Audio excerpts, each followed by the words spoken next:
भरणी नक्षत्र। आज बताएंगे भरणी नक्षत्र के विषय में और उससे जुड़ी हुई कुछ खास बातें। भरणी नक्षत्र जैसे कि नाम से ही पता चलता है, भरण पोषण करना। किसका भरण पोषण करना? सबसे पहले जान लेते हैं भरणी नक्षत्र के विषय में।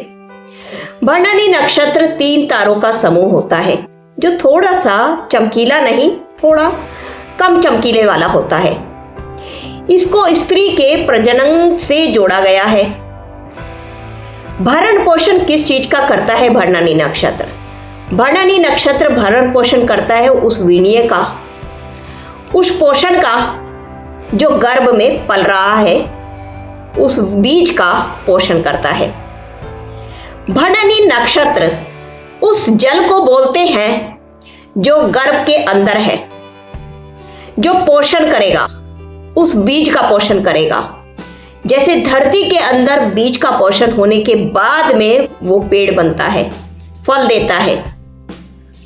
जब तक वो अंदर है तब तक वो पोषित हो रहा है।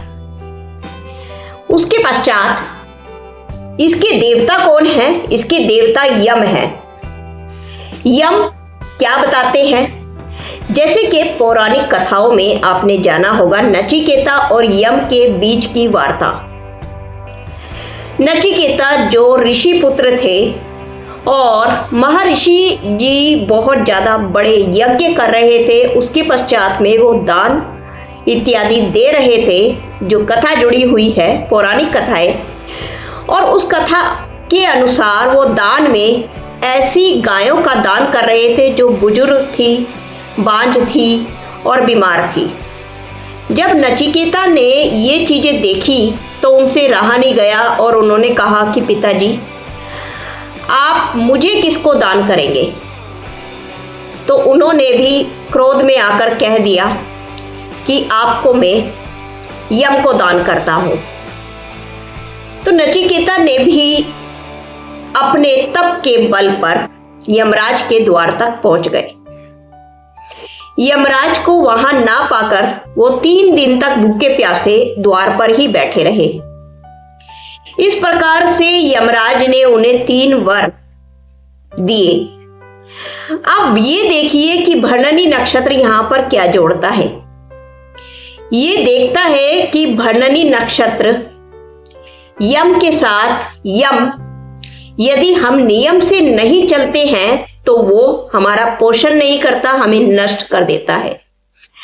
यम क्या चीजें देखते हैं कि नियम देखते हैं। यदि हम नियम से सारे कार्य करते हैं, जीवन को नियम पूर्वक करते हैं, तो उसका फल हमें बहुत अत्यधिक मिलने की संभावना हो जाती है। भरण पोषण बहुत ज्यादा होता है, चाहे धन से हो, सम्मान से हो, राजनीति से हो, हर प्रकार से इसका भरण पोषण होता रहता है। का जो स्वामी शुक्र होता है, शुक्र होने की वजह से, शुक्र वीर्य का कारक है और आकर्षण का कारक है। इस वजह से भरणी नक्षत्र में जन्म लेने वाले जातक बहुत ही आकर्षित होते हैं। सौंदर्य तो कूट कूट कर भरा होता है इनमें, और ज्यादातर ये संगीत कला में भी बहुत ज्यादा रुचि लेने वाले होते हैं ऐसे जातक। भरणी के यदि प्रथम चरण में आपका जन्म हुआ है तो सूर्य का नवांश होगा और ऐसे जातक बहुत ऊंचाइयों तक जाते हैं, मान सम्मान में भी और धन संपत्ति में भी, राजनीति और राज्य के कार्यों से जुड़े होते हैं। दूसरा चरण में यदि जन्म हुआ है तो आपका बुध का नवांश होता है और ऐसे जातकों की बुद्धि राजनीति से और धन कमाने से बहुत ज्यादा तीव्र चलती है। ये व्यापार में बहुत उत्तीर्ण करते हैं। और यदि चौथे चरण में आपका जन्म हुआ है तो यहाँ पर मंगल का नवांश होता है। ऐसे जातक बहुत ज्यादा परिश्रम वाले होते हैं और मेडिकल लाइन से जुड़े होते हैं, निर्माण करने के कार्यों से और धरती से जुड़े होते हैं।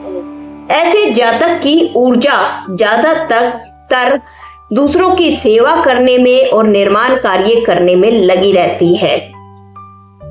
यदि तीसरे चरण में जन्म हुआ है तो शुक्र का नवांश होता है। ऐसे जातक बहुत ज्यादा दूसरे अपोजिट लिंग की तरफ समर्पित होते हैं। तीसरा पद पुष्कर नवांश का होता है और ऐसे जातकों की अपनी मनोकामनाएं बहुत ज्यादा पूर्ण होती है, संपत्तिवान होते हैं और बहुत उच्च पद पर बैठे होते हैं।